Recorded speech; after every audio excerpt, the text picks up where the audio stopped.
Kalian ngerasa nggak sih nyari kerja tuh susah? Emang kayaknya dunia lagi nggak baik-baik aja deh. Gimana enggak?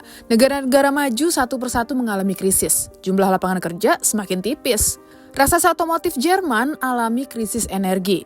Negara adik kuasa sekelas Amerika Serikat banjir pengangguran. Serem juga ya kalau negara-negara maju aja lagi pada kerepotan, terus gimana nasib Indonesia? Dilihat dari potensi sumber daya alamnya, Indonesia sih harusnya bisa bernapas lega.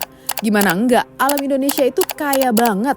Mulai dari minyak dan gas alam, batu bara, tembaga, nikel, timah, sampai aluminium, kalau diolah dengan benar bisa bikin Indonesia maju. Again, kalau diolah dengan baik dan benar ya.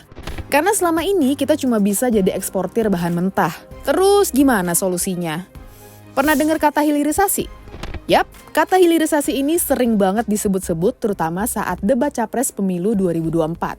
Hilirisasi, terutama dengan hilirisasi. Lalu, apa itu hilirisasi? Hilirisasi adalah proses pengolahan bahan baku menjadi barang siap pakai. Contoh komoditas yang sudah dihilirisasi adalah nikel. Tahun 2015, nilai ekspor nikel mentah di Indonesia mencapai 31 triliun rupiah.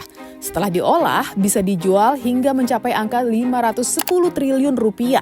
Bayangin, berapa kali lipat keuntungan yang bisa didapat kalau hilirisasi diterapkan untuk seluruh komoditas tambang di Indonesia.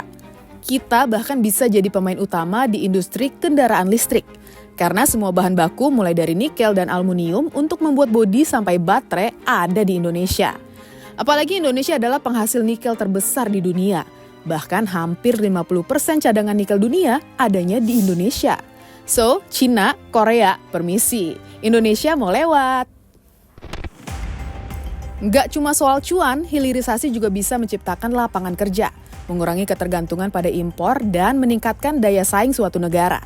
Presiden Jokowi mengklaim hilirisasi bisa menciptakan lapangan kerja sampai 40 kali lipat. Contohnya, hilirisasi nikel di Sulawesi Tengah yang awalnya cuma bisa menyerap 1.800 pekerja, melonjak drastis jadi 71.000 pekerja. Di Maluku Utara, sebelum hilirisasi cuma ada 500 pekerja. Setelah hilirisasi menjadi 45.600 pekerja. Dari hitungan itu mestinya permasalahan pengangguran bisa diminimalisir kalau hilirisasi berjalan dengan baik. Apalagi Indonesia akan segera mengalami bonus demografi, di mana sebagian besar penduduk Indonesia didominasi oleh anak-anak muda. OTW menuju Indonesia Emas 2045 nih. So, udah siap belum jadi warga negara maju?